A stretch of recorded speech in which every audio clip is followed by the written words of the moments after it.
And I'm going to call my colleague, Megan, to come in and read the speaker's bio and introduce him, but I just want to say, Allan Thompson, he's a former journalist at the Toronto Star. He teaches at the Carleton School of Journalism, which is probably the best school of journalism in the country.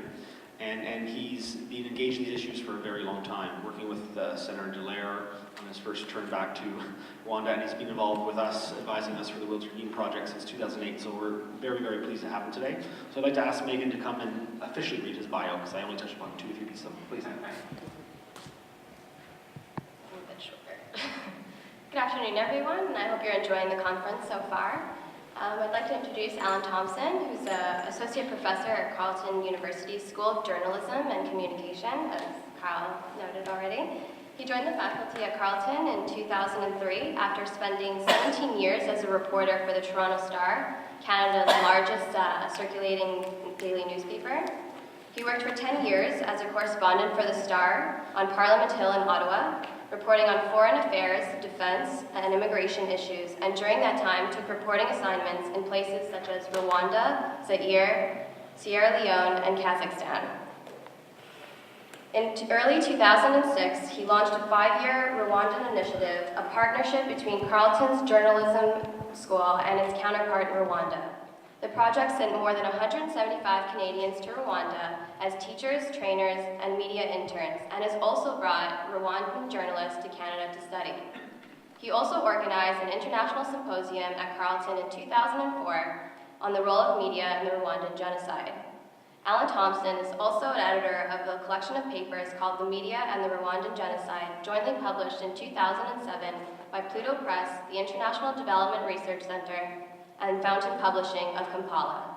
He has participated in various training programs for journalists in Rwanda and on 2 occasions in Kenya, the most recent in the aftermath of the 2008 election violence.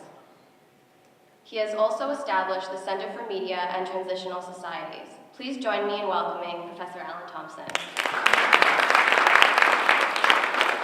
Sorry, I forgot 2 important things to say. Allan told me earlier that he's more than willing to have you engage in discussion and ask questions as he presents. And 2, I had a couple of people tell me that they had a lot of trouble hearing the questions, so if you want to pose a question, please ask you to stand up and go to the mic and speak into the mic, because it's very difficult for some people to hear from the end. All over to you, Allan. Thank you. So I'm trying to strike an air of informality, but if you can't shout your question, maybe shout in the direction of the mic, at least. And I know it's late in the afternoon. It's quite daunting following these 3 previous speakers, and unfortunately for you, I'm a career print journalist, so I'm not a broadcaster, so I can't promise to entertain you, but I've decided to try and get rid of the podium and see if I can at least move around a bit and keep things a bit more engaged. And like Renee before me, I'm going to suggest, I have some material I'd like to go through. If you have a question, particularly one of clarification, something that you don't understand, something that you want to contribute, please do that as we go along. And hopefully there will also be some time at the end for other questions. And I know this has been called a training. I'm not sure that I'm here to train you. I had thought of breaking us into groups at one point to talk about some of these issues, but I think at this time of the day, I don't think that would work. But I'm hoping that I can maybe facilitate some discussion. I know we have experts on all of these subjects: genocide, R2P, intervention, the media, the role of governments, the role of NGOs. So I'm quite happy if you start talking with each other about the issues that I'm attempting to raise. So I was asked to address the role of the journalist and genocide. I've spent a lot of time looking at the case of Rwanda, and even though it's now close to 20 years past, very close to 20 years, I think it is still in some ways kind of the textbook case in what it tells us about the role of media, the importance of media. In the case of Rwanda, the colossal failure of media. And I'm not convinced all these years later that we have actually learned all that much. There are fewer professional journalists now covering far-flung places like Rwanda than there were in 1994. And I think the fact that so few people paid attention in 1994 was a major contributing factor to those events. So I'm not sure we're any better off, but I want to take us back to that case study, hopefully get you thinking a bit about the way you interact with journalism and media vis-a-vis the issues surrounding mass atrocity. I'm curious, are there any working journalists in attendance? So this will not be a training for journalists, so we could do a whole degree program on what I've called the responsibility to report, which is how journalism could be better. So I'll allude to some of those points, but I don't think there's much issue here in going into that at great length. I'd like to try and figure out how you can interact more effectively with media as it relates to these issues. So as I told you, I am a wordsmith. I'm a print journalist, so I can be quite fixated on the word, as it were. And so I've been asked to talk about journalists, the journalist and genocide, and yet, if nothing else, I think you could go away thinking about how many different ways there are to interpret both of those terms and all the different permutations and combinations. And every single one of them tells us something different about role of media, importance of media, the value of interacting with media, what's wrong, what's right, what can be done differently, and of course what sort of preventive role could there be with the actions of the media. So we're not just talking about journalists, although I personally believe that probably the best unit of analysis for this discussion is the individual journalist. For those of you who interact with the media, who seek to influence what you call the media, I tell people, you're almost wasting your time dealing with media organizations, with newspapers, with large organizations, with the media writ large. Deal with journalists as individuals. Identify journalists, foster relationships, find out who does what, who knows what, who's good at what, how can you connect, learn from, interact with individual journalists. I think that's very important. Even in gigantic media environments like the United States, we can see every day the impact that an individual journalist can have on the way an issue is covered, the way events unfold. So think about journalists, think about journalism, because they're not the same thing. Journalism is this profession, the industry, the trade, the way as a group we deal with things like mass atrocity. And those can be very different issues from the way an individual journalist interacts with this issue. And journalism is not the same thing as the news media. I mean, the media is an even broader term and harder to define. And you're going to hear tomorrow and the next day, I believe, about really, in some ways, the most interesting, the most burgeoning, maybe the most important area in this field, which is new media, social media. Not old dinosaurs like me who went out and reported and wrote my stories for a newspaper, but people who are using the tools of journalism, people whose work is coming to you through the media, but they're not journalists at all. Some of them are quasi-journalists, some of them are just not journalists at all. They're individuals who are using social media, media tools. And obviously, Arab Spring, but Syria particularly, the impact of the media is not in the realm of professional journalism, journalism by trained professionals. It is in the realm of new media, citizen journalism, people using the tools of the media to deliver messages to you. So I would argue, I mean, all of those things swirl around this topic of the media, journalists, journalism, and genocide. And of course, with the experts in the room on what is genocide, what does the word mean, when is it invoked, acts of genocide, the famous State Department description at one point of what was happening in Rwanda, and someone then questioned, well, how many acts of genocide does it take to make a genocide? Crimes against humanity, mass atrocity, again, I don't think journalists should get hung up on terminology. I think we should find the broadest possible term, since most of us are generalists anyway. So I think we're talking about media and mass atrocity, and a range of issues that radiate out from those two different realms.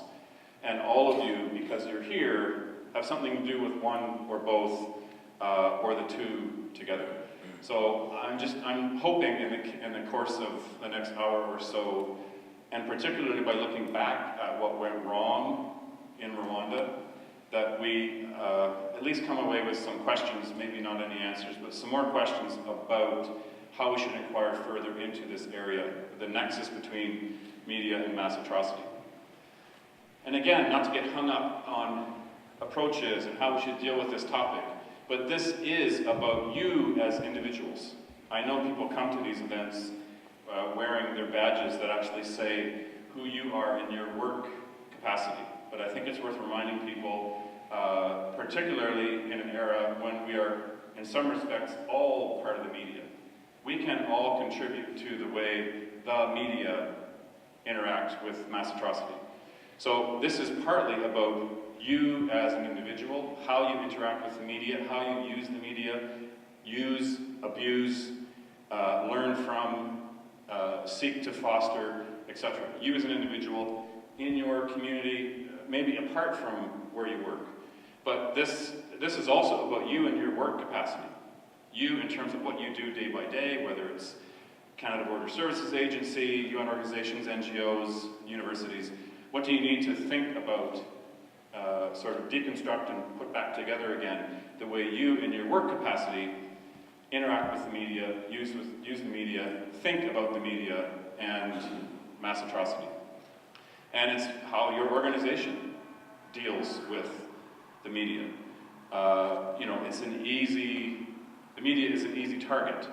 Everyone's got something critical to say about the media, and everyone believes just about everything that they read in the media. So we have that split personality. We're sort of like lawyers and others who are derided by society and yet counted upon to perform an essential function. So have that in mind. And all of the above, again, coming back to this nexus between media and mass atrocity.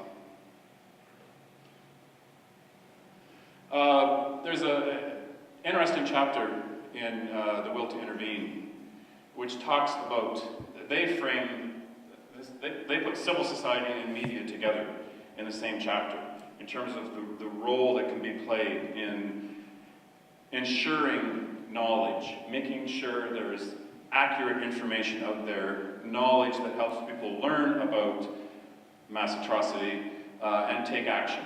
And The Will to Intervene points out this failure of civil society and media to exert pressure on governments to take action to prevent mass atrocity, particularly in the case of Rwanda.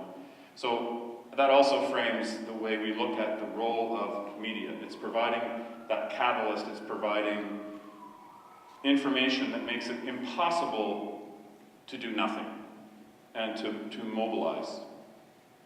And what is our knowledge? What do we know? What do we learn? Again, because this comes to us from so many sources.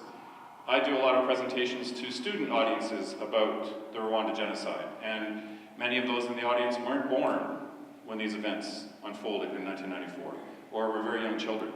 And it's quite astounding the number of people who learned about the Rwanda genocide at the movies. So again, I don't think we can overlook the role of media, in this case popular culture, cinema, in shaping our views, actually providing information. How do people learn? We think information sounds very static, very dry. I make a case, and I'm going to talk about a very emotional example of journalism from Rwanda, that emotion is a form of knowledge. Making people feel something, making them experience emotion, literally to have a sense that they have shared a human experience, is a form of knowledge. It's a way of transmitting information.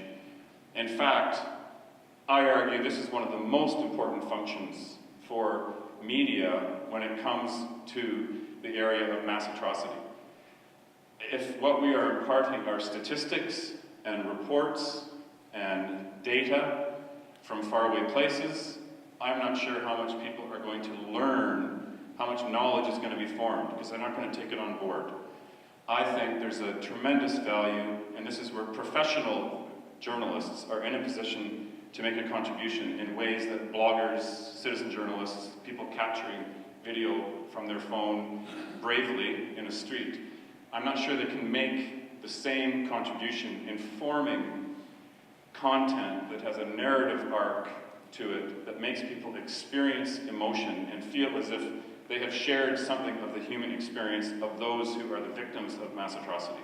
And I think that's a really critical role for the news media. And it takes a lot of work, a lot of training, a lot of time, and a lot of resources. Is that a question? Yes. How do you trigger emotion when we know that the fathers, the atrocity, I don't know if you say the difficultness, the more difficult it is to feel, to have the impression that it touches. It's always easy for somebody to say, oh, this is happening in Africa. Yeah. I don't care. This is happening in South America. Doesn't really. How do you convey emotion that in return can push people to action? I mean, I think Romeo Dallaire hits it. He's been saying this over and over for 20 years. Are all humans human? How do we make people feel they have a stake in what happens to those who are victimized by mass atrocity a world away? And I think it's a gradual change of mindset. It's convincing people of principles like the responsibility to protect, the importance of us exerting pressure on our elected officials to take action on our behalf in places that are far away. It's not easy, I agree, but maybe after I look at this case study, you'll see the case I'm making for how journalism can try to trigger that sort of emotion. So I come to the case of the Rwanda genocide. I'm not going to belabor the background. I think everyone's quite familiar because you're here, familiar with those events, 1994, what triggered them, more or less what unfolded. So I want to try and look quickly at some of the media nexus with the events in Rwanda. And there's a lot of attention to the failure of Western media to cover the events in Rwanda effectively. There's equally a strong case about the role played by media in Rwanda, hate media. Those who call themselves journalists, I think they perverted the principles of journalism, but those who use media tools to foster an environment of hate that contributed to the genocide. And this evolved in a new media space in Rwanda in the early 1990s, when it went from state media to a much more open environment. And what filled that vacuum was largely extremist media, controlled, utilized by those who were already in the early stages of laying the groundwork for the genocide. Kangura newspaper, quite famous, which did not just appear for months, it appeared for years in advance of the events of 1994. And some of the most hateful material about the Tutsi minority was published in Kangura magazine, in public, years ahead of the events.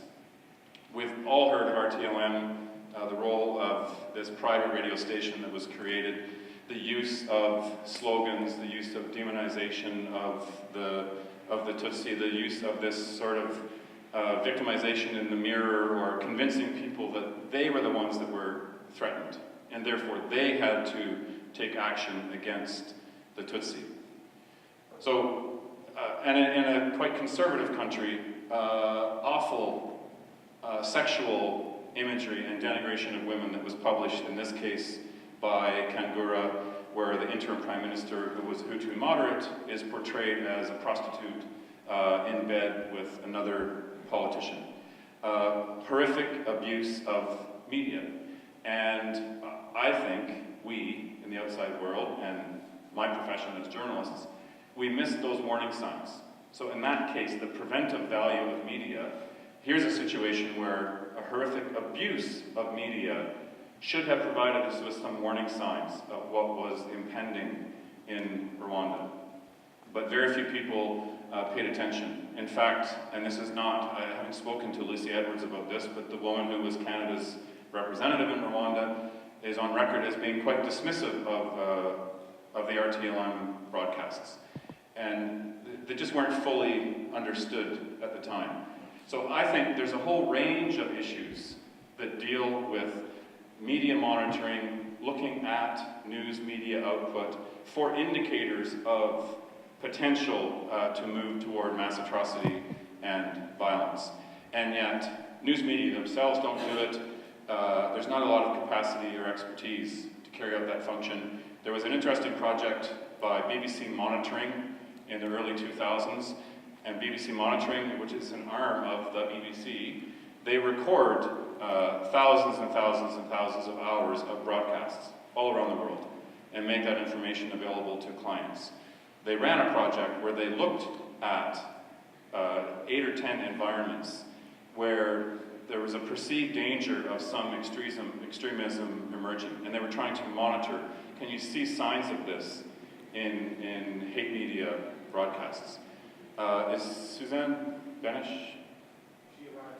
Okay, so you'll hear from her tomorrow, this Dangerous Speech project where in the wake of Rwanda, they're looking at, can we keep tabs on hate media and this kind of incitement to violence? Can you inoculate people against that? So if we can't jam those stations and shut them down, because that raises lots of issues, can we essentially try to inoculate people against what they're hearing on those radio stations? Make them realize the context, realize this is hate media, this is part of a campaign, this is not journalism and not the truth.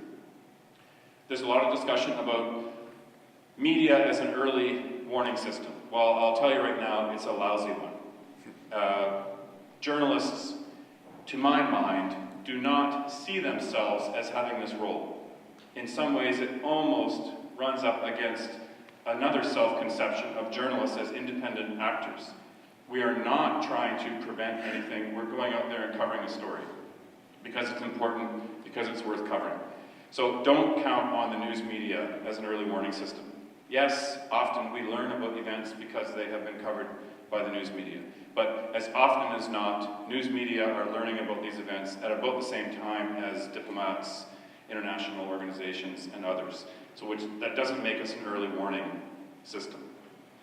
What's missing is that extra step, how people use media reportage and create a catalyst so action comes from the information that we get from the media.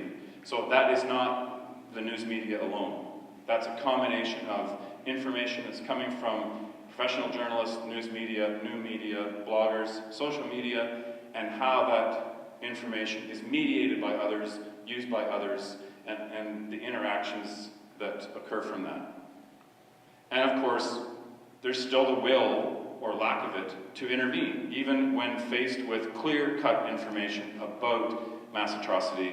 That does not guarantee that action will be taken, and Exhibit A, Syria. So Rwanda, April 6, 1994, into the abyss. The president's plane was shot down. He dies within hours. Death squads are in the streets. And again, I make a case that there was a distinct media role in those events. Domestic hate media laid the groundwork, demonized the Tutsi. Interviews after the fact with killers have demonstrated a lot of people were able to justify their actions because of the constant bombardment of media messaging that made them feel as if they had to take action, they had to defend themselves against the Tutsi. I argue that the lack of international media coverage contributed to the genocide. It essentially granted impunity to those who were committing these acts and triggering the events of the genocide.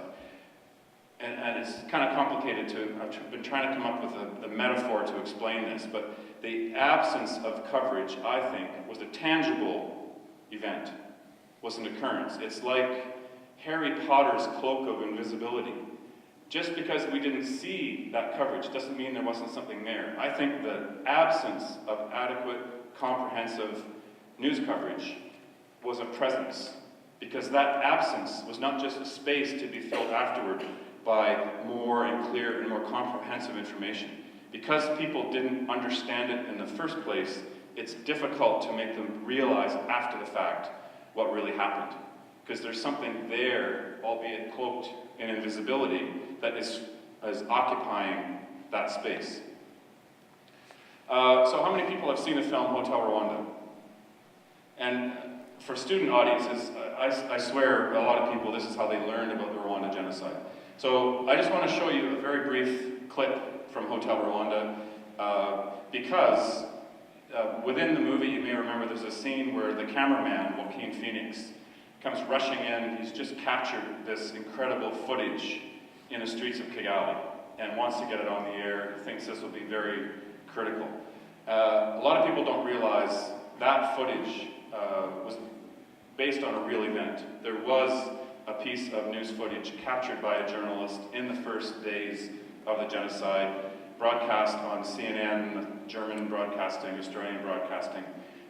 So in the very early days of the Rwanda genocide, we actually did have an important piece of media evidence of the act of genocide. So I'm just going to show you the Rwanda clip, Hotel Rwanda clip, and then what follows it, and I'll warn you, it's graphic, but I fear we're becoming numbed to this anyway, but there's actual footage of a killing in Rwanda.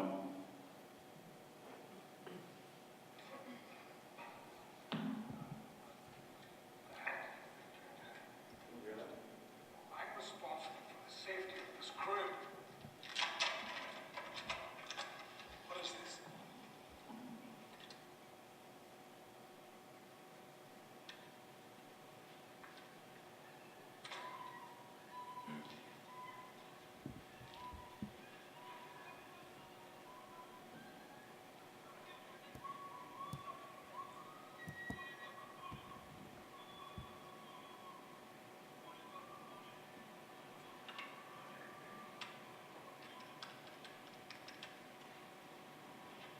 Where'd you get this?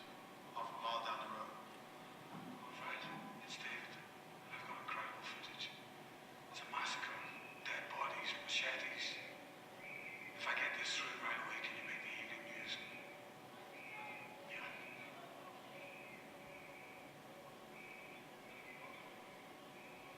You have to leave with this. Why are you taking it to the show? Excuse me, Mr. Dennis. Listen. Sorry about earlier. If I knew you were in there. I am glad that you have shown this footage, and that the world will see it. It is the only way we have a chance that people might intervene. Yeah, there's no one intervenes. Still the king show. How can they not intervene when they witness such atrocities? I think if people see this footage, they'll say, oh my God, that's horrible. And they go and eat their dinners.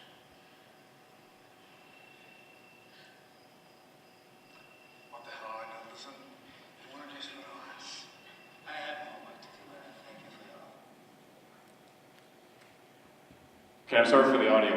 I don't have a sound patch to it, but the Cheadle, the hotel manager, saying surely when they witness this video, they'll intervene.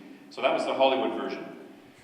This was the real thing that it was mimicking, and the date actually should be April the 11th, 1994. So this was shot by a British cameraman, a guy named Nick Hughes, who was almost a kilometer away on the top of a building, in a school building. And this was April 11th, so within the first week of the genocide, he's gone to this location because he's been told by other journalists, you can see across the valley into Gikondo, which was an area of Kigali, which is a hotbed of Hutu extremism. In some ways, this is where the genocide began. It's where the first killings happened in churches, where the first systematic killings occurred. And what you see here, these two characters kneeling in the street. It looks like they're praying. Two people, and this was the footage that Nick shot. Now, at this moment, news media, if they're covering Rwanda at all, are talking about tribal chaos, anarchy, mayhem, and yet this footage reached CNN the evening that it was shot, and to my mind shows the sort of banality of this situation, where the killers, who you see mingling on the right, look almost like a work crew taking a break. And when you look carefully up the street, there are other bodies, people who've been killed and bodies brought out, which I think is some of the best evidence of this sort of systematic, organized nature of this genocide. This was not tribal chaos.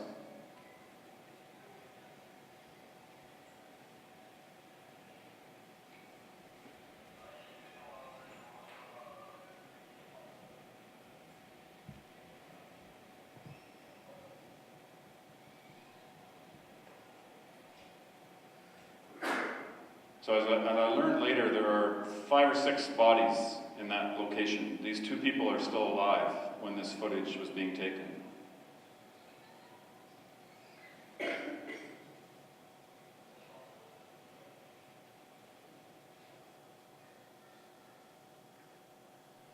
The jump cuts, the journalists in the room will know that when the film breaks, that's because the cameraman knew he was running out of tape and running out of batteries. So he was conserving energy to record these events.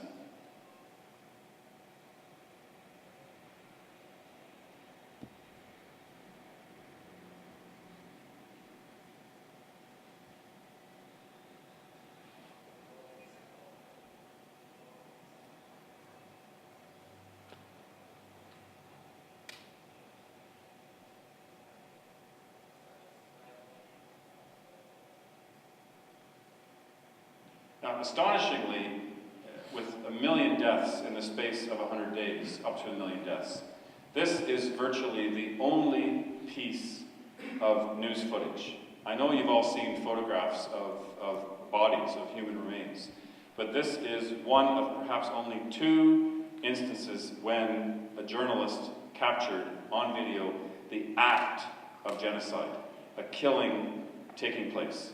And it was in the first week of those events when we still didn't understand seemingly what was going on, and yet appeared on CNN, other broadcasters. There's a clip here where it appears on German. I may have skipped past it inadvertently here. So unless there are German speakers, I won't worry about the audio. So this appears the next morning on ZDF, which is the big German broadcaster. And I just want you to see the way that footage of a killing was used. So the announcer's talking about events in Kigali, the killing unfolding. Deutsche Welle reports this, the German ambassador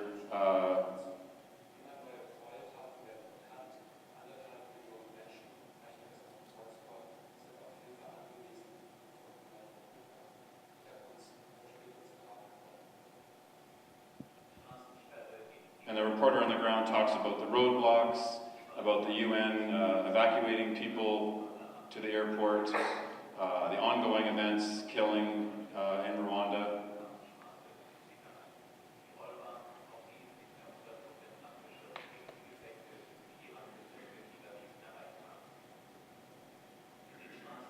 There's a reference to killings of Hutu and Tutsi, and then the footage.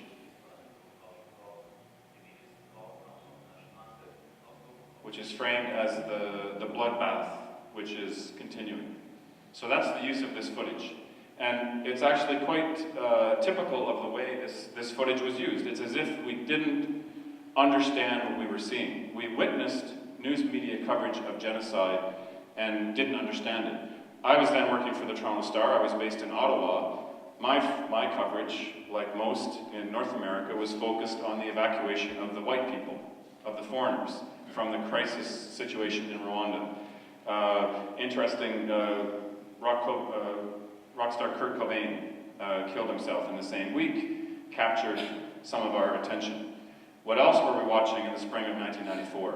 O.J. Simpson, Tonya Harding, who hired someone to kneecap her opponent, the election of Nelson Mandela, critical event in African history, and it's as if the cyclops of the news media could not focus its attention on more than one African event at the same time.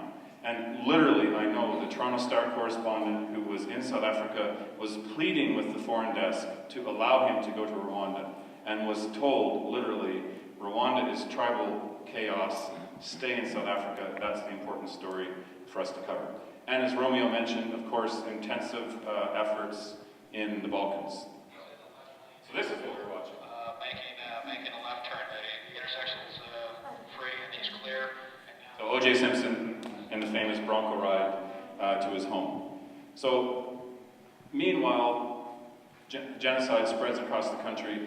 There's a very convincing argument. I know it's would have, could have, should have, but I think a convincing argument that comprehensive, accurate, intensive media coverage in the first few weeks of April might have influenced events, might have created a dynamic where it would have been impossible not to provide General Dallaire with the minimum of what he was asking for, an intervention force to put up roadblocks and try to stop the killing. Instead, I think there's a compelling argument that the lack of media coverage actually facilitated the ongoing genocide. Now, I want to come back to this video because I think it's a critical document. I don't know why, well, I guess I know why, but I raised the rhetorical question. Why is it not one of those iconic images of our time? Why is it not the Zapruder film of the Rwanda genocide? It was broadcast on CNN. A brave journalist captured at a critical moment the act of genocide, crystal clear in front of us, a killing taking place. And yet it essentially dropped like a stone. And personally, I've been sort of haunted by it. I don't remember seeing it in 1994. I don't know if anyone does remember seeing that footage when it was originally broadcast. I learned about it in the context of researching the role of the media on the Rwanda genocide.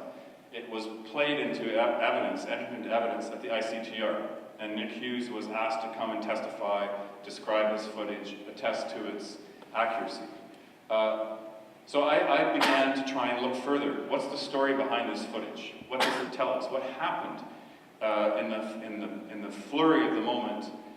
Nick, the man who shot the footage, couldn't go down to the street and try and investigate, and as the case I'm making, try to find that human experience, that emotion to share with an audience. It was too dangerous. He couldn't do that. He went to the airport, he gave his tape to someone who was getting onto a Hercules aircraft, going to Nairobi, and said, my producer will be waiting for you on the tarmac.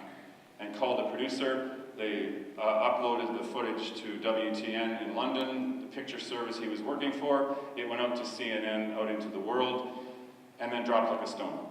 So I met Nick a few years afterward, and he has a chapter in the book that I put together, and asked him, does it not bother you that you were never able to really finish that story? Go back and find out who were these people, literally almost 1 in a million, the people whose deaths you captured on video. And he said he did try it once. CNN asked him once to go back, interviewed a few people in the area, and sort of came up cold. Couldn't find any further information. So at that point, I was going back and forth to Rwanda frequently in the context of this project at the university. And I knew roughly where this death had occurred, because I knew the building from which Nick had shot the footage, and that he was looking across the street at a location. And one day just decided, I'm going to go and walk up this street and look back over my shoulder to see the school building from which he shot the footage, and could establish this is roughly the spot where you see this white square, the mileage marker. That must be the place where that killing occurred, based on where he shot it from. And contacted a Rwandan filmmaker and asked him, would you help me try to find out who these people were who were killed in this footage? And of course, this is complicated. You can't just go and knock on people's doors in a place where thousands of people have died and show them a piece of footage and say, did you see this? Obviously, people will tell you what you want to hear.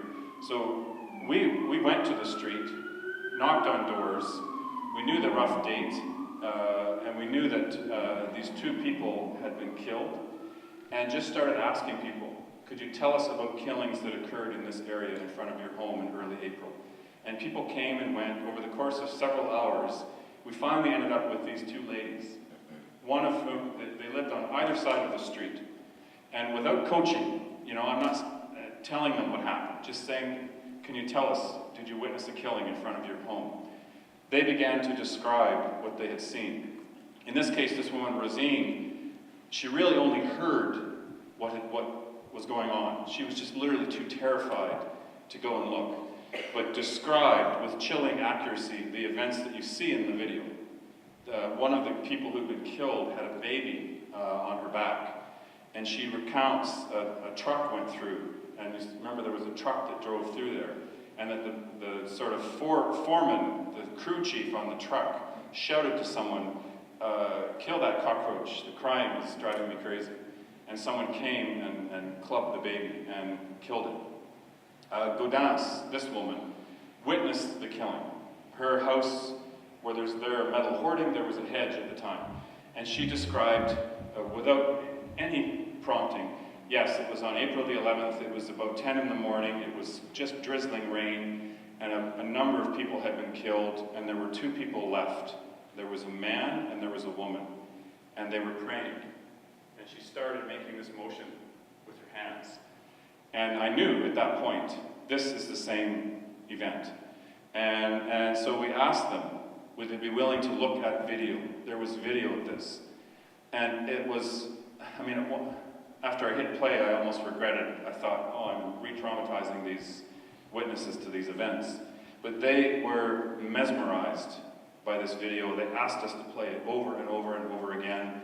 They started recounting details, recognizing people who were there, and at some point in the conversation, put names on those who were killed. This was Justine, she was a young woman, 19, 20. The man praying beside her was her father, Gabriel Kabaja. He's an auto mechanic. He wasn't praying, spare me, please don't kill me. They're born-again Christians. He was exalting God. He was on his way to heaven. He was praising the Lord in his last moments. And they mentioned that the family still lives down the road. The woman who lost her husband and her daughter that day is their neighbor, Rosalie. At which point, as a journalist, I want to go and find this woman. So we sent someone to her home. She wasn't there. Came back again the next day with another translator. Walked down the street, and we meet Rosalie. So this is the woman who lost her husband and her daughter on April the 11th, 1994, in the morning, the first week of the genocide.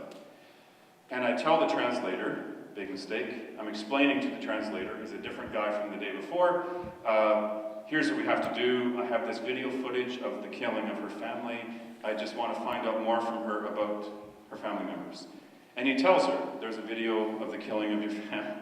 And she immediately says, what are you talking about? What video? Of course, television is not part of her world. She has no idea the footage exists. And she says, I have to see this. And I told the translator, I cannot show this to this woman. We showed it to the other women to corroborate the story, but I cannot show her this footage. So he told her that, and she insisted. I said, tell her the battery in my laptop is dead. I can't use my computer. And she points to an electrical outlet on the wall and says, we have electricity. You're showing me these pictures. So I opened up, set up my computer, started to show her the pictures, and predictably, within seconds, she's sobbing so heavily that I'm worried she's going to have a heart attack. And I close the computer, stop the footage. She leaves the room. The translator's very upset. I'm upset. We're packing up to leave. And then the mother comes back in the room and says, no, it's okay. Stay. And she tells her daughter, go and get the photographs. And the daughter comes back with these two photographs. And these were virtually the only photos that they had of the father and the daughter, Justine. And they just put them in my hands. And by this point, you know, I had watched their deaths 100 times. I had shown this footage over and over and over again to audiences during book launch events, not knowing who these people were. And suddenly, there they are in the palm of my hands. They're real people. They exist. They had hopes, they had dreams. She wanted to go to university, become a doctor, buy her father a car so that the auto mechanic could actually have a car of his own. And I have to admit, journalists don't like many of these things, but I just broke down sitting with this woman. She kind of comforted me, and then we just continued to talk more about her family. I went back 2 or 3 times to see her because I wanted to get more information, and I told her, this is a very important story. You should realize the significance of the deaths of your relatives. This is one of the only instances where the news media captured these events. And I promised her, when I write this story, you know, I get paid for doing this. Whatever I make from this story, I'll bring it back to you and your family. Another time I was back to see her again. I hadn't finished the story yet, and she sort of asked me, how's your story going? Finally, I did produce the piece of work, and the Star, for anyone who thinks that newspapers are dead and long-form journalism is gone, they gave me 5 pages in the Saturday Star, which is Canada's largest circulation newspaper, to tell this story. And I told it very much like I've just told it now. And my point, like Romeo, this is my short answer, my point is the emotion that was captured by that story elicited such an enormous response from readers of the newspaper, but an almost uniform response, where people said to me, you know, I knew there had been this horrible thing that happened in Rwanda, but I just never really understood it. I didn't understand what had happened until I read about these 2 people. And I'm not saying that the information that was conveyed by my story was any more accurate or more powerful than all the other journalism about Rwanda. But for many people, I think the connection, the catalyst, was the knowledge created by emotion and by shared human experience. When I went back to present the mother, I gave them, it was about $5,000, gave the money to the family, and through the translator said to Rosalie, you know, I have to say to you, I'm very sorry that I'm the one who made you see those pictures. I'm sorry that happened. And before I could finish, she stopped me and said, no. It was a miracle. It's a miracle that I could see what happened to my family. Hundreds of thousands of other people don't know. And I got to see it, and the world got to see it. So again, this is one instance in a million where news media were able to capture these important events.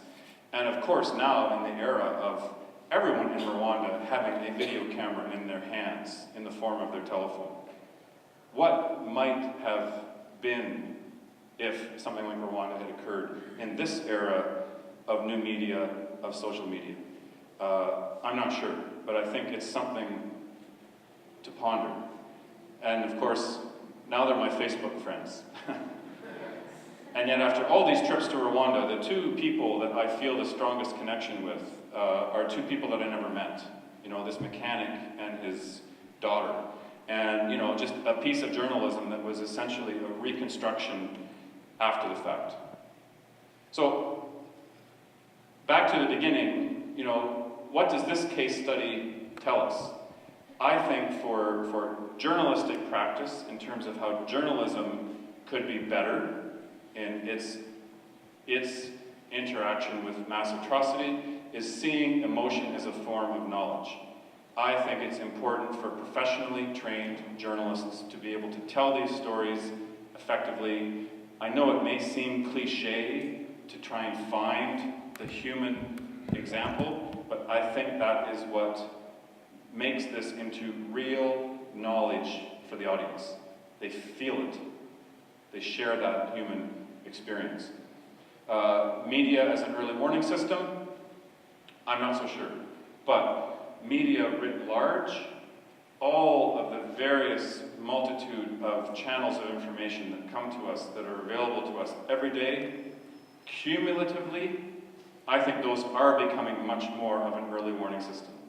The trick is, how do we, and particularly people like you who are trying to wrap your heads around this question of media and atrocity, how do we use that information? How do we even manipulate that information? How can we find out what we don't see immediately from the social media stream by collating and processing this information, so that we can really begin to form a picture of early warning signs, and even if we've missed the early warning, the events themselves, and what's happening, and how we can intervene, and how we can raise attention. So again, I just ask you to reflect on these issues. You as an individual, how can you change the way you interact with journalists and the media in your work capacity, what this means for you, your organization.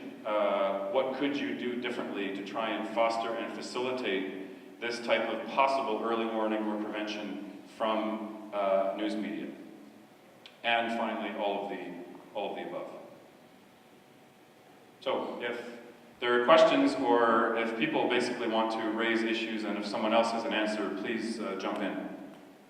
Yes? I'm sorry, could I ask you, some people had trouble hearing last time. If some of you have questions, maybe stand up to the mic. It might be embarrassing to stand up, but for the sake that everyone else can hear, please. Do it for a living.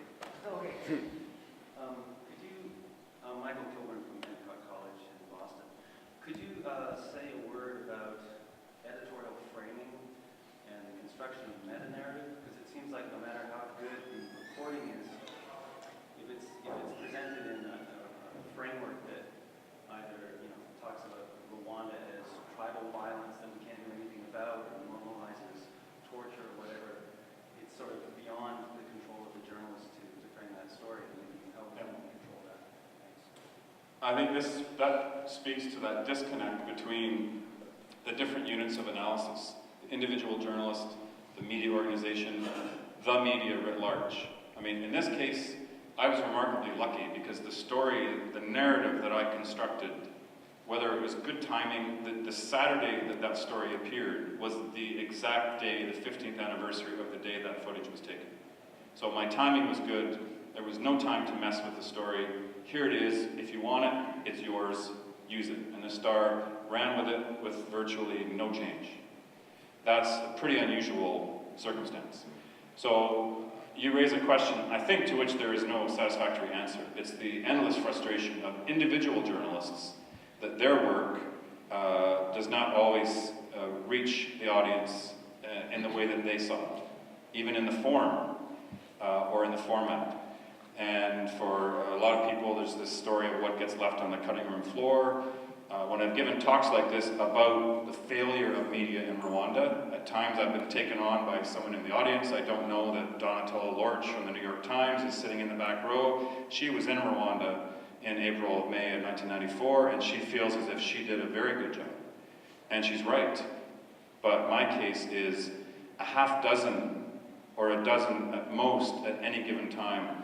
We're covering that story effectively. And journalists will know, really, a mega story is hundreds of people contributing all at the same time, and this kind of cumulative narrative that takes shape. So there is a disconnect. I think the only answer is more. I really think journalism is a democratic process, more voices, more contributions, more information, and surely something will emerge from that that is at least a bit closer to the truth than we would have had otherwise. But it's a continuing frustration for journalists, that inability to control our product as it reaches the audience. I think there were a couple here, and then, like. If you want to ask a question, it's just 2, 3, 4 of you get up and stand in a line. Or I can bring you the mic. I'll be the talk show host. All right, thank you. Okay, so my background in this is I spent 9 months in Rwanda and just came back in August. I mean, I've been back and forth, but I stayed there for a chunk of time for my dissertation now. I don't study media, I study the tribunals. does the Media in Rwanda report on the ICTR. And so I guess what was really surprising to me is that I was often told, actually every single time, that the private and the state media report exactly the same, and that there is no freedom of speech, basically. So I'm wondering, how do you go and do training of these journalists in Rwanda? How can you train them to think critically or independently in a context where, for example, you go to jail for insulting the First Lady's outfit, and I've interviewed some of these journalists and political prisoners in the Kigali prison, and also I am very close friends with the Radio 10 manager, and a few times they've tried to do training, and it just seems impossible. As soon as a journalist tries to say something that contradicts what the current government is saying, that's a big problem. And unfortunately, I guess I've been told that since the radio is the law, and you're right, that was work, because there's this culture of obedience in Rwanda that I think is so interesting and sort of specific to the context, that I was told that if the current government told them to do some sort of work, again, that they would do it in their name again, because there's no such thing as criticism. It's not really that. I mean, it's a very good question. It's not just particular to, although Rwanda, there are things about that particular environment, but one of these media and mass atrocity issues is, what do you do after? I talked about before and during. What do you do after the fact? How do you try to address reconstructing, rebuilding the media, fostering the credibility of the media in an environment where it was part of the genocide? And in Rwanda, I'll tell you, I worked there for 5 years, and at times it felt as if Carleton was literally alone in Rwanda doing that kind of media development work, because it was such a difficult environment in which to work.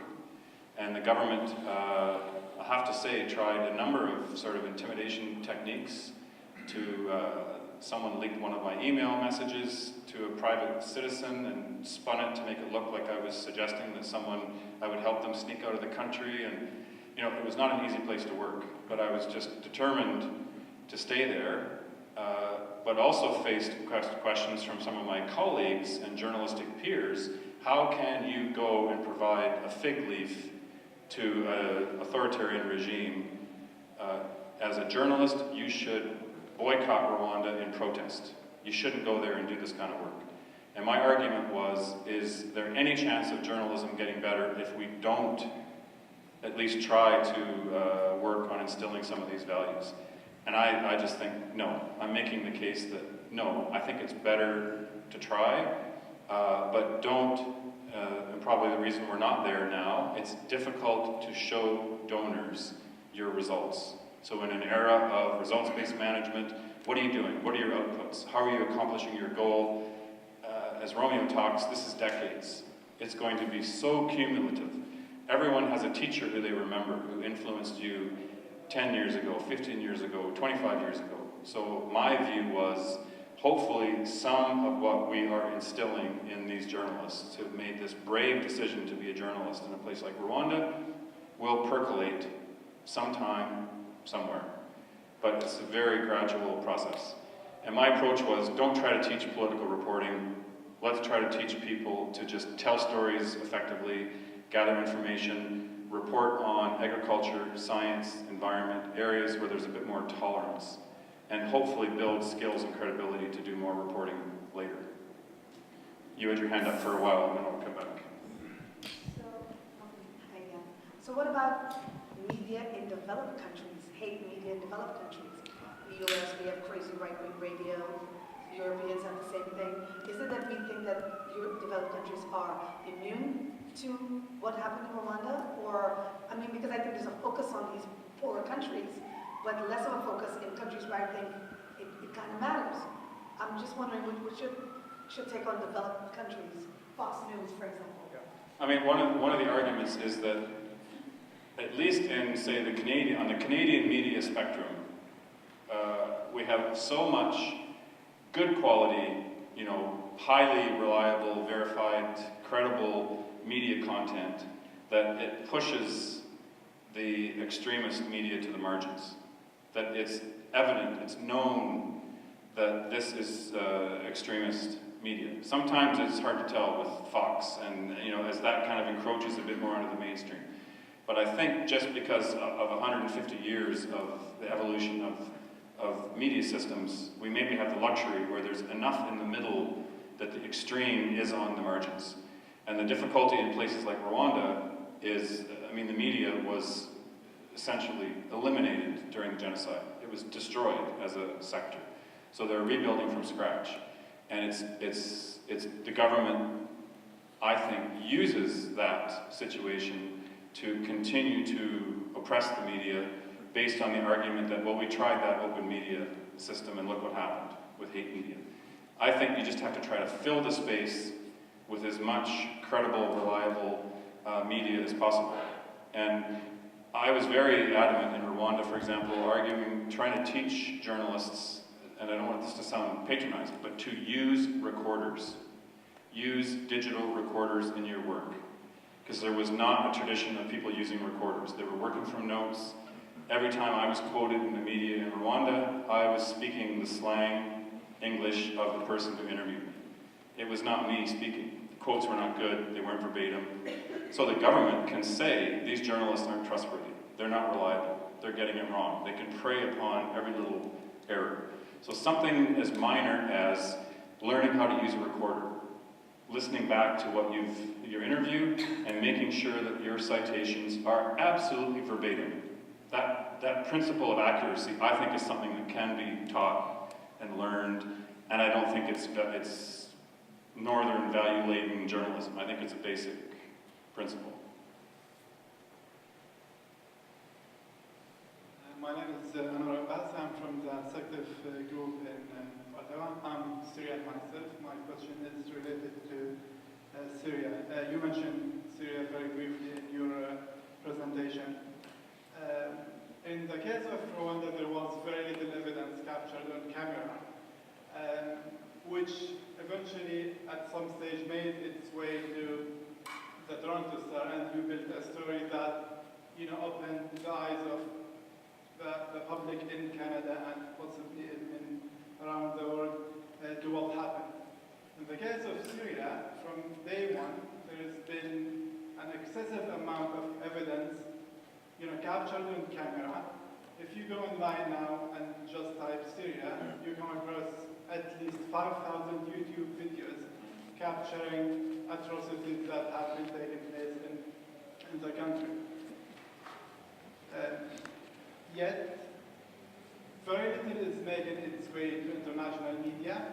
I look at newspapers and TV channels here in Canada. Almost none of it seems to be reported on, in traditional media. It's not capturing the same amount of attention. Is it because there's too much evidence that people, it's there, and there's so much of it that none is standing out to make like a good story? This is my first question. I have another one. The world doesn't seem to have learned much from Rwanda. If we assume that media is an early warning system, which I think we agree that it should be, and it's not now. In the case of Syria, there's been so many signals from day one that the events will get at what they are now. Yet no one took these seriously enough to act. I know that there's been some things that have been done, but not enough to stop the atrocities. On the first question, I think, unfortunately, for the situation in Syria, this really interesting, important explosion of new media, citizen journalism, non-professional journalists capturing important pieces of evidence is occurring at a time of this remarkable transition in the news industry. And an element of the the failure to use that evidence, right? It does not seem to make its way into the mainstream media.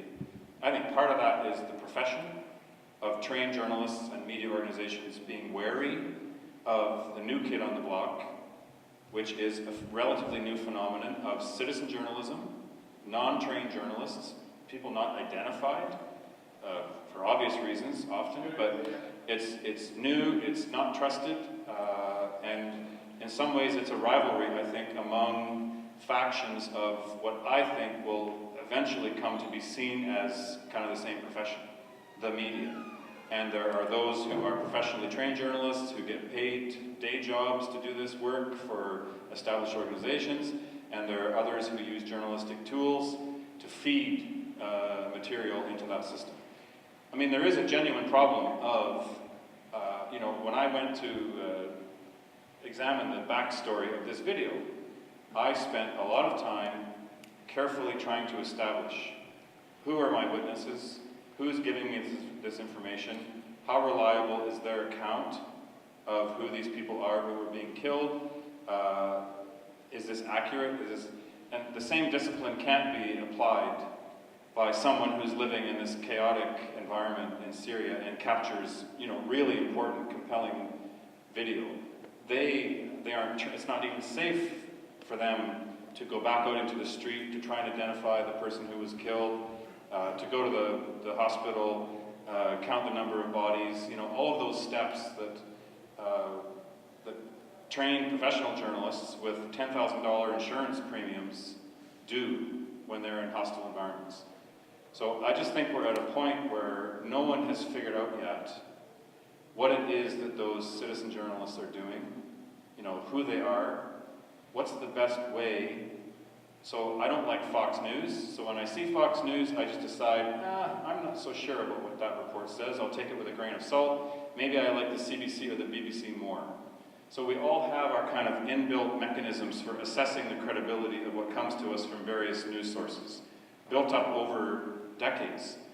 Now with new media, citizen journalists, this information comes to us, we haven't figured out yet, how do we gauge the credibility and reliability of that information and those visuals? And of course, in 1 in 1,000 instances, when it turns out that something was fabricated or used by an opposition in a malicious way, then it taints the credibility of all the others. So again, it's one of those questions with no answer. I think we're in a transition. We're in a period where we haven't figured out yet what to do with this content that comes from citizen journalists. And I'm open to, I've sometimes wondered, could we have a brokerage kind of system where these people have to maintain their anonymity? It's not safe in many instances for them to operate the way I would in that environment. But is there a middle person somewhere who could attest to the accuracy, the credibility, and the reliability of this report? Can we find somebody in the middle, the Institute for War and Peace Reporting, BBC Media Action, someone who could operate in those environments and help us to gain confidence in the content that is coming from those people?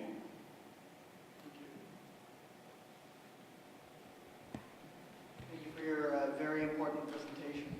I've noticed from the number that you mentioned over the course of your presentation that only 2 Western journalists happened to be in Rwanda on the 6th of April 1994, as evidence that this was a failure not just of Western private media to know what was going on in a particular scenario, but of Western public media as well.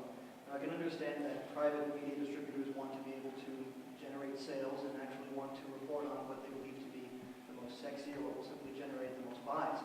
However, when it comes to public media, presumably you're not going to be treating the average person as a customer, but rather as a citizen. And I was wondering if in your experience or in your mind you had any recommendations or thoughts or ideas with regards to how the government and these public media organizations themselves can inform themselves to make sure that these issues such as genocide abroad can become priorities on their radar going forward. Yeah. It's worse. There are 0 international correspondents based in Rwanda right now. My former employer, the Toronto Star, used to have a system of 6 or 8 international bureaus around the world. Now I think it's down to 1 or 2. Virtually everyone has contracted. It's a business, maybe it's understandable, but nothing's replaced it, you know, and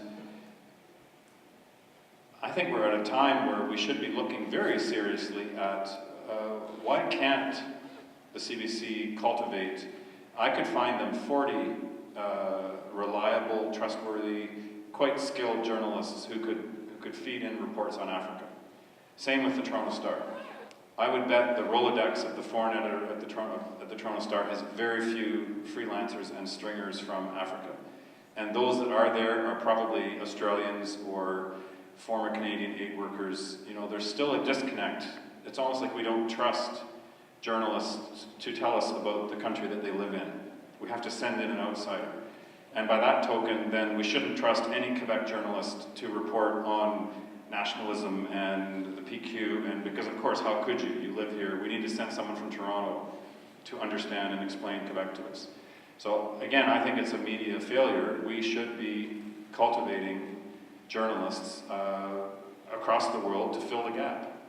And you know, this is one of those things where, by a happy coincidence for once, it's now cheaper.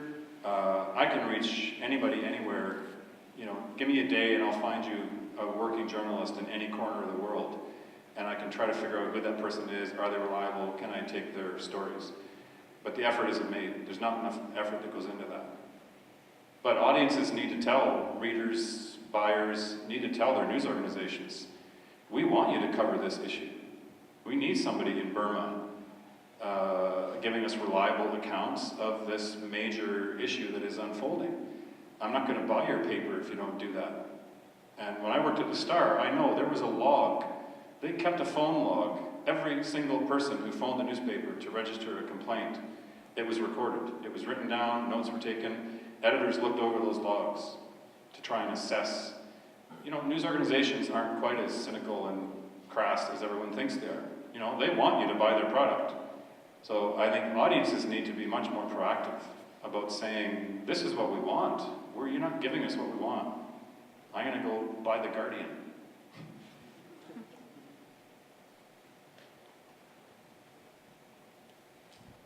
My name is Eric. I'm from Burundi, and just to start by thanking you for the presentation and to say that at least the story from the comes life was just the next neighbor to Rwanda. Some of these stories are really moving. But my question was, the presentation seems to be more talking of the role of the journalists in raising the awareness at this level. But for me, I think the other issue to look at is how much effort, for example, are the Western powers investing in trying to create an environment where responsible media can thrive. Because what I see in Rwanda, RTM, the hate newspapers were there because the environment provided for that to exist. There's something seems to be happening today. Burundi, where I come from, just voted a very restricted press law. But because we are helping a little bit on tackling issues in Somalia, the president still enjoys very good rights everywhere. If you look at Ethiopia, it's a very restrictive, the media space is very restricted, but Ethiopia still enjoys a very good relationship with almost everybody. So, in your opinion, how much effort is invested in really trying to get an environment where responsible media can emerge? I mean, not enough. In my experience, the reason the project I ran in Rwanda for 5 years is not active right now is because I ran out of money. And I couldn't convince anyone in the Canadian government to reinvest in that program. Rwanda had fallen off the priority list of countries. And when you go trying to look for the window to jump through to seek funding for a media development project, in Canada particularly, there are very few of those windows. You have to wrap this in the guise of governance or health, food security. We're going to use this journalism training to address this other issue that you're interested in. I mean, you need to basically do this kind of limbo to get the funding to do what I think is a core activity in rebuilding governance institutions, is developing the capacity of the media to report accurately. and not be lured into, to recognize when a public figure makes a hateful statement, that this is hateful discourse. And so maybe I have to report it because of who said it, but I have to report it in the right context. And it has to be understood that this was an outrageous comment by a public official.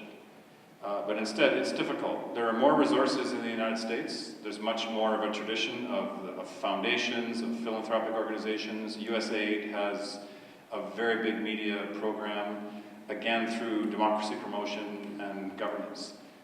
It's much more difficult in Canada to do this kind of work.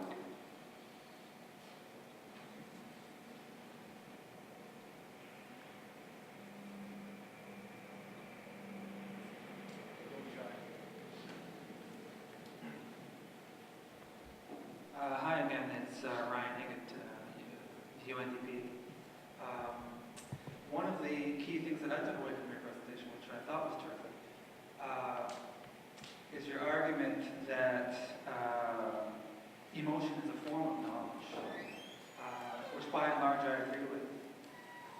Nevertheless, I'm concerned about what some might say, and perhaps with a certain credibility, or with a strong case, that there's a fine line between propaganda and journalism. And I wonder how we reconcile a need for impartiality, objectivity, the very kind of objectivity that gives a discipline like journalism its integrity. And on the other hand, that need to be sentimental enough to indeed capture the attention of the people whose eyes would otherwise be closed to issues like this. Not at all an easy question to answer, but... I mean, one of the challenges, for example, covering an issue like mass atrocity, you find yourself in a situation where your conventional journalistic training tells you you're seeking fairness and objectivity, you're looking for both sides of the story, you're almost trying to find something that's right about the side that's committing the atrocities, because you're trying to give voice to both sides. Mark Doyle, a BBC correspondent, who spent more time on the ground in Rwanda during the genocide than anyone else. He was there 50, 60 days, covered it extensively, and recounts at one point, sometime in May, having a discussion or an email from an editor in London telling him, we really should try to get the other side of this story. You need to find the time, make an effort, get some more government sources. And Mark said he told them there isn't another side to this story. This is what it is. And by that point, even being on the ground, he says it took him 3-4 weeks to really kind of piece together, this is systematic, these are death squads, presidential guards, orchestrated, organized killing, albeit with some of the spontaneity that comes from the chaos of these events, but organized and systematic. And by the end of April, early May, he and others started using the word genocide to describe what they were seeing. And that in itself is a value-loaded decision for journalists to start using essentially a legal term to describe what they're reporting. And it can be difficult, because for some journalists, at the time, it was, how can I use this word? I have to quote someone else using this word. I have to get the Red Cross or some credible source to describe this as a genocide before I can use that word to describe it. So again, it's just some of those conventions of journalism that make it difficult. This is really my own opinion. For better or worse, I wonder if much of it has to do with reflexivity. And in the development community, they're constantly teaching us to be reflexive. What is it I'm doing? What consequences do my actions have on those who are less fortunate than myself? Goebbels was Hitler's minister of propaganda, and he was a master at capturing not only the minds, but the hearts of the German people. And I think one of the key differences, the critical differences, is that lack of reflexivity on the part of those who pretend to be, objective, and they're not questioning, what it is that we're doing, what is the context, the macro level context of the stories we're reporting on. I mean, there's a reason they call it the first draft of history. It is a fast and loose profession. It's just the nature of the work of daily journalists, that the notion of coming back to the office in Toronto and then going into a session where I'm going to reflect with others on the work that I did, the impact of my work, what did I get right, what did I miss, what did I do wrong, I can tell you with absolute certainty that simply does not happen in any news organization that I've ever visited. Beyond the kind of informal, anecdotal, over a beer, people sharing stories, Mark Doyle, who I mentioned, had not spoken about his experience as a journalist in Rwanda for years. And I lured him to come to the conference that we held at Carleton in 2004 on the 10th anniversary of the genocide. That was the first time in any substantive way he had reflected, I mean, I'm sure he thought about this a lot, but reflected publicly in a forum on the work that he did. Day by day, his reporting, when did he use the word genocide, what informed his... So that's, again, it's just another of these deficiencies. It's the nature of the business. I think I'm on time. Oh, question. I'll be quick, I promise. I'm keeping you from your rooftop cocktails. In Burmese case, what I realized is that there was a lot of credible reporters from BBC, AP, and sometimes even Al Jazeera. They reported they used the reporters from inside the country who turned out to be somehow extremely racist or sided with the racists with this killing. And they aired these things, and I was wondering what kind of method they use to kind of see why all of a sudden in the morning one type of story, and then in the afternoon completely different story. And a lot of the time they also quote the government sources, where government has been lying with a straight face from the beginning to the end. So what kind of criteria or what kind of system do you use to kind of make sure whatever is reporting from the reporters from the source country is acceptable or reliable? It will depend entirely on the news organization, and this is part of the credibility, professionalism, reliability of news organizations. How much editing does a story get? How many questions are asked by copy editors? I worked at a heavily edited newspaper, the Toronto Star, then, 10, 15 years ago, had many, many layers of editors before a story appeared in print. That's been reduced dramatically. So those quality standards, I think it's just one of the realities of this transitional media environment. Those standards have gone down. And there's probably a greater likelihood right now, actually, of content that shouldn't see the light of day making it into the newspaper. But people refer to it as the daily miracle. The fact that you can get news from all corners of the world within minutes and hours of things happening is still quite a feat. And inevitably, there's going to be flaws in that system.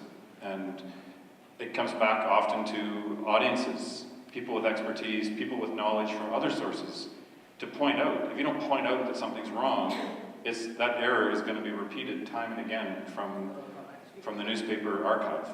So this is another aspect, I think, of your individual roles in interacting with the media, is sharing expertise, telling people when they get it right, telling them when they get it wrong, trying to facilitate better resources. If you think they're quoting unreliable sources, because everybody there knows this person is not reliable, why are you quoting them?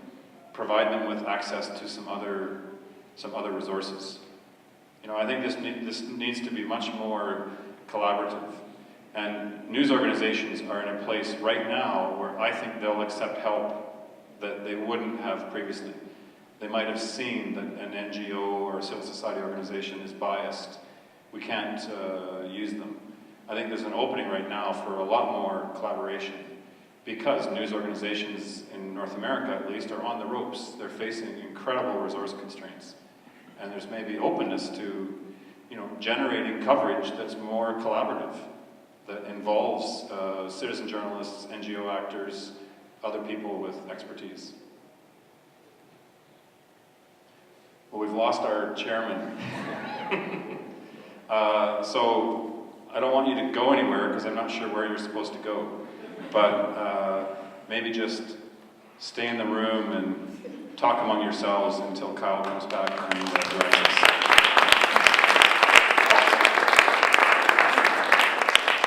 I was just thanking me for my talk and telling me to stay until you came and say. Allan, on behalf of MIGS, it's always wonderful to have you come to Montreal. You got such a fountain of knowledge. Allan has spent time in Rwanda, and in these situations, he's the best at what he does. And I really wanted to get up there and talk earlier about Zach brought up an important about public broadcasting and public journalism. And we had a great conference, a public policy conference 2 years ago. And we had some of the top journalists from the Canadian Broadcast Corporation. One of them has been let go since the show's been cancelled, which is unfortunate. But they lamented the fact that as Canada was engaged in Libya, as part of the NATO operation, we didn't have any journalists there from the CBC, but we sent about 55 over to cover the, I think the marriage of the British young family. So it sometimes shows the priority and the focus is completely wrong.